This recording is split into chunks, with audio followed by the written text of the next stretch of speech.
Pemirsa, sebelum dialog kita lanjutkan, kita saksikan dulu pemaparan hasil survei CSIS terkait 2 tahun Jokowi JK, optimisme publik, konsolidasi kekuasaan dan dinamika elektoral yang akan disampaikan rekan saya, Carlos Michael. Silakan, Carlos.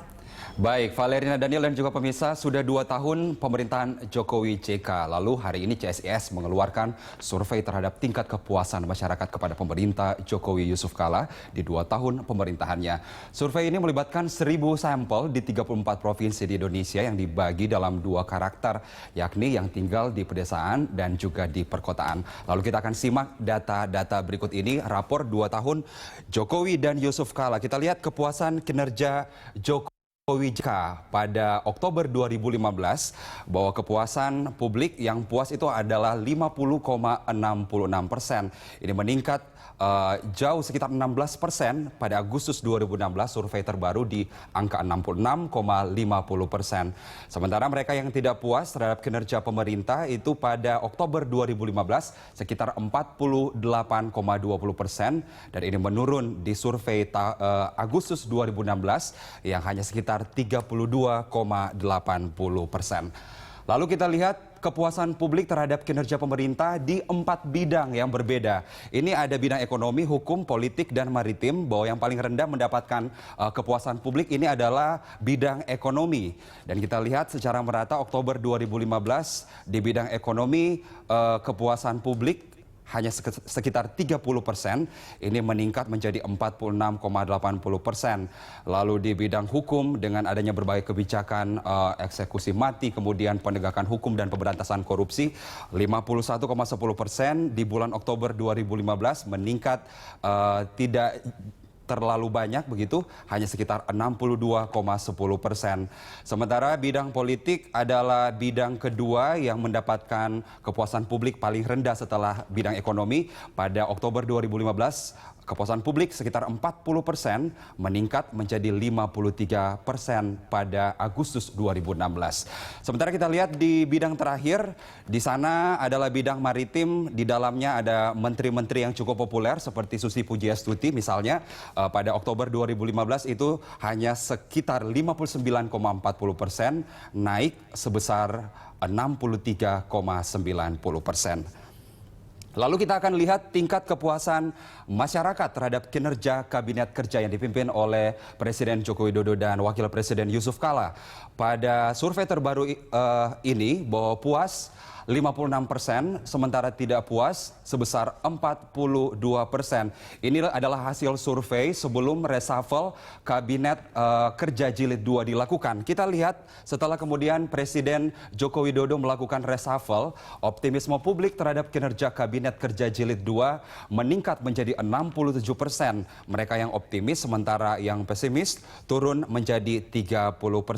Sementara yang tidak tahu sebelumnya itu hanya 2%, tetapi meningkat menjadi 3%. Lalu kita lihat data berikutnya terkait bagaimana kemampuan Presiden dalam mengelola koalisi besar. Kita ingat bahwa terakhir yang bergabung dalam pemerintahan adalah Partai Golkar, yang elektabilitasnya juga turut naik dan terdongkrak ketika akhirnya bergabung bersama dengan pemerintahan Jokowi JK.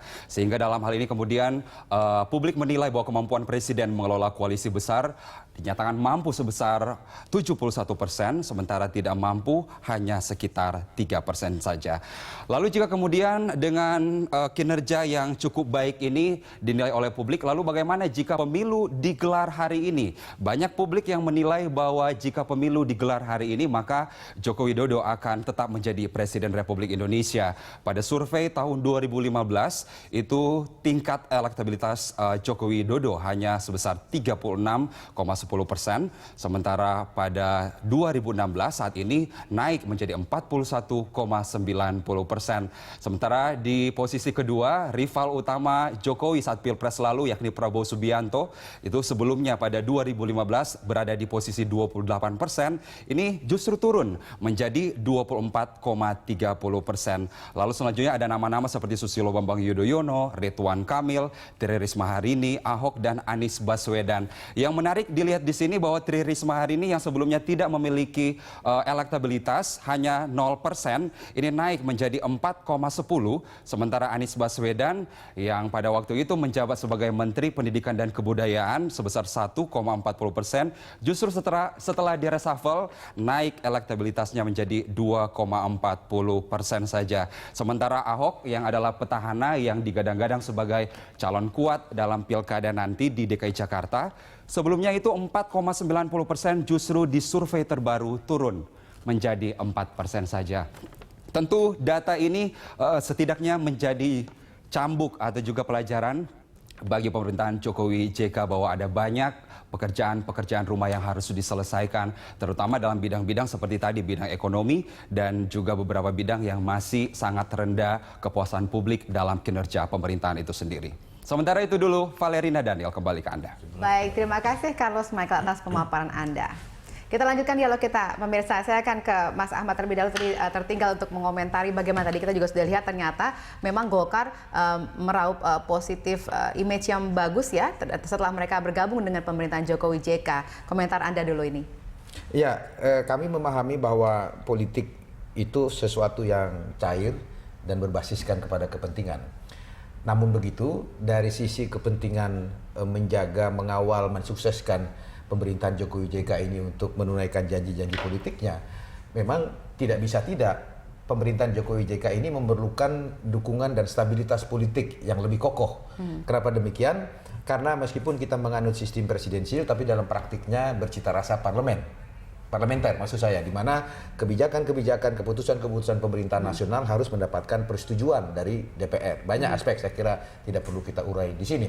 Sehingga oleh karena itu dengan masuknya Golkar, masuknya PAN dan didahului oleh P3, kekuatan pemerintahan Jokowi JK di parlemen ini sudah 68% lebih.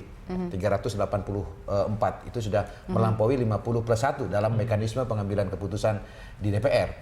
Oleh karena itu, seturut dengan tingkat kepuasan publik yang sekarang dicapai oleh pemerintahan Jokowi di paruh kedua pemerintahan ini, hendaknya partai-partai pengusung dan partai pendukung, itu kita bedakan, partai pengusung itu partai yang memang awalnya mengusung Capres Jokowi JK, yang pendukung itu mengikut kemudian gitu.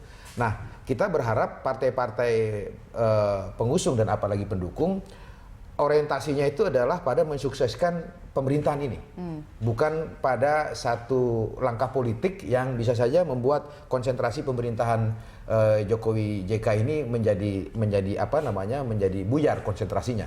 Karena ini baru 2 tahun pertama, Pak Jokowi sendiri baru mereshuffle kabinetnya.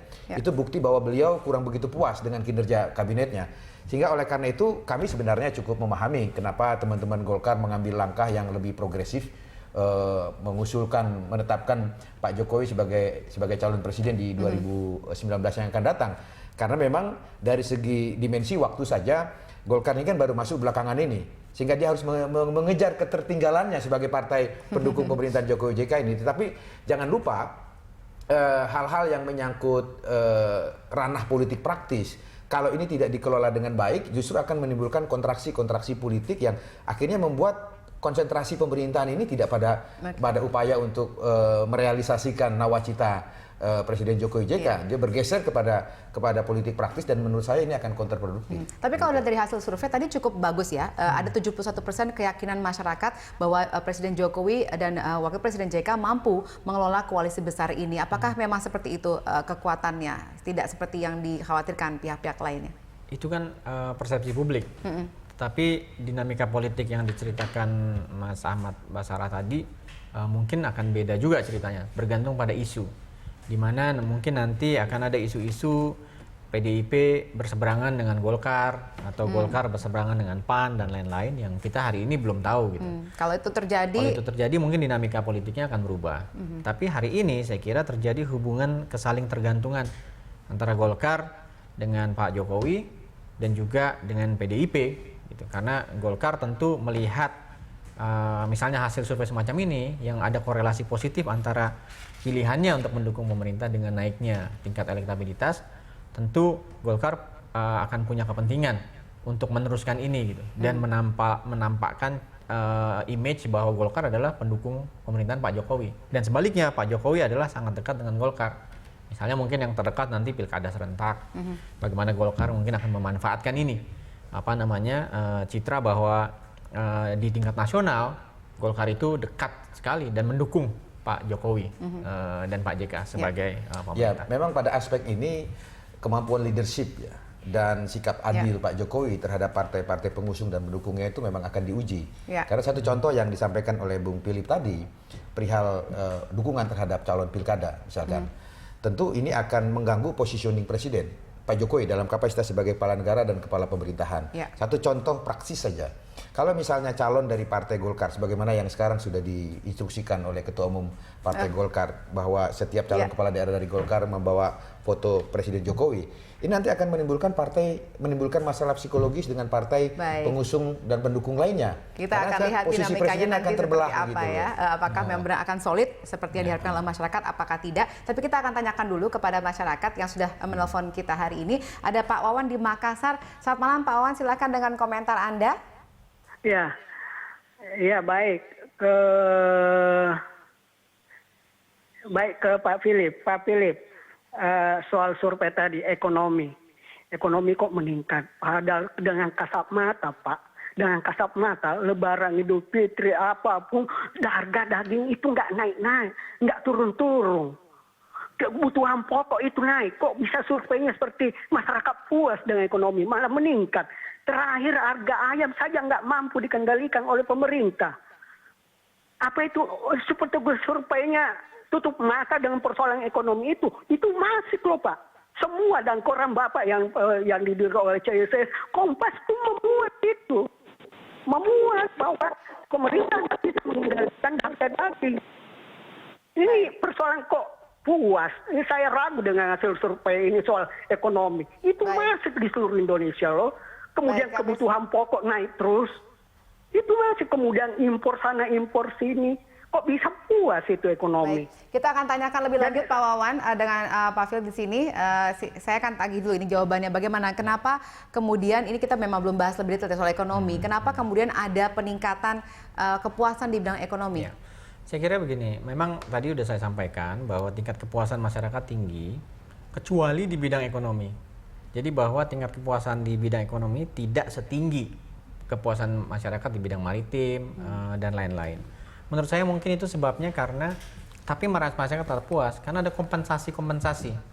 Misalnya di survei itu kita tanya tingkat kepuasan mereka terhadap manfaat kartu BPJS, kartu Indonesia Sehat, kartu Indonesia Pintar, yang dimana penerimaan masyarakat itu tinggi sekali. Masyarakat melihat kemanfaatan itu. Jadi yang tadi Pak Wawan bilang dari Makassar, bahwa ada hal-hal di mana harga naik dan seterusnya, itu terkompensasi sedikit dengan ketersediaan fasilitas dari negara yang dilakukan oleh pemerintahan Pak Jokowi JK. Fasilitas kesehatan terutama yang saya kira langsung dirasakan manfaat setahun 2 tahun belakangan ini. Kalau boleh tahu memangnya demografinya seperti apa yang menyatakan puas sehingga akhirnya tadi kata Pak Wawan tadi ini menjadi satu hal yang solid.